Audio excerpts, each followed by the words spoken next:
সার্বভৌমত্ব আমরা রক্ষা করবই। আমাদের বুকের শেষ রক্তবিন্দু দিয়ে হলো আমরা দেশ বাংলাদেশের স্বাধীন সার্বভৌমত্ব রক্ষা করব।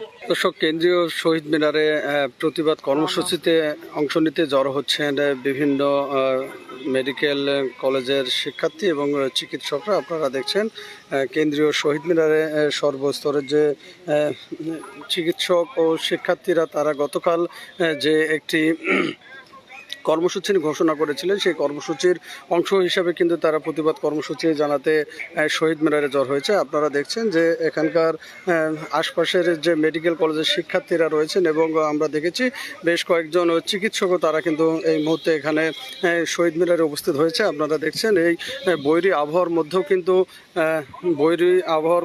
শিক্ষার্থী এবং চিকিৎসকরা তারা এখানে জড়ো হয়েছেন এবং তারা কিন্তু তাদের প্রতিবাদ কর্মসূচিতে অংশ নিয়েছেন। যদি দেখাতে চাই মেডিকেলের যে শিক্ষার্থী এবং চিকিৎসকরা রয়েছেন তারা কিন্তু এখানে বক্তব্য রাখছেন।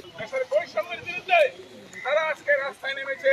দেশে যে অরাজকতা চলছে সেই অরাজকতার বিরুদ্ধে আমরা সকল চিকিৎসক আজকে আমরা তাদের পাশে আছি এবং সর্বক্ষণ তাদের পাশে থাকবো এবং তাদের যে যৌক্তিক দাবি, তাদের যে যৌক্তিক আন্দোলন, এই আন্দোলনে আমরা তাদের শক্তি যোগাবো এবং সর্বক্ষণ তাদের পাশে থাকবো, এই আশাবাদ আমরা ব্যক্ত করছি।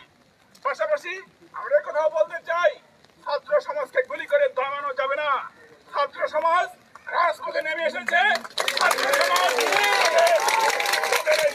দাবি আদায় করে ঘরে ফিরবে। আমাদের ছাত্র সমাজের রক্তকে আমরা বৃথা যেতে দেব না। আমাদের এই ভাই বোনদের রক্ত আমরা বৃথা যেতে দেব না। ছাত্র সমাজের রক্ত কোনোদিন বৃথা যায়নি। সুতরাং বাংলাদেশে আজকে গণতন্ত্র পুনরুদ্ধারের আন্দোলনে, বৈষম্য বিরোধী, কোটা বিরোধী আন্দোলনে ছাত্র সমাজের রক্ত বৃথা যাবে না। আমরা সকল শহীদদের প্রতি, সকল শহীদদের আত্মার মাগফিরাত কামনা করছি। আমরা সকল শহীদ পরিবারের প্রতি সমবেদনা জ্ঞাপন করছি। সকল শহীদ পরিবারের যে অপূরণীয় ক্ষতি হয়েছে সেই ক্ষতি কোনোদিন পূরণীয় নয়। আজকে আমরা সকল ছাত্রছাত্রী গায়ে বুকে বুলেট বিদ্ধ করে তাদেরকে রাজপথে তাদের লাশ ফেলে দিয়ে আজকে আমরা মেট্রো রেলের জন্য মায়া কামনা করি। আজকে হায়নার আক্রমণ থেকে শিশুরাও রেহাই পায়নি। অভয়ার কোলে সন্তান, সেই সন্তানের চোখে গুলি লেগে মাথার পিছন দিয়ে বের হয়ে গেছে। আজকে আমরা কোথায় নিরাপদ? ঘরের মধ্যে নিরাপদ নই। ছাদে ঘুরতে গিয়েছেন, ছাদে গুলি লেগে মানুষ নিহত হয়েছেন। আজকে আপনি কত মানুষ হত্যা করবেন? আজকে আপনি কত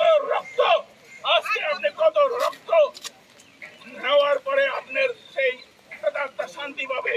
আমরা মনে করি আপনার দেশ পরিচালনার কোনো ম্যান্ডেট নাই। আপনি ভালোই বিদায় হয়ে যান। আজকে আমরা বলতে চাই, দেশের স্বাধীনতা সার্বভৌমত্ব আমরা রক্ষা করবই। আমাদের বুকের শেষ রক্তবিন্দু দিয়ে হলো আমরা দেশ বাংলাদেশের স্বাধীন সার্বভৌমত্ব রক্ষা করব। আজকে দেশের স্বাধীনতা সার্বভৌমত্ব বুলন্ডিত।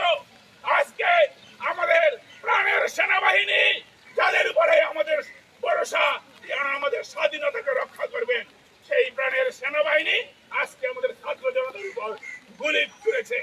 আমরা আশা করব ভবিষ্যতে আমাদের প্রাণের সেনাবাহিনী এই বন্দুকের নল ঘুরিয়ে দিবেন এবং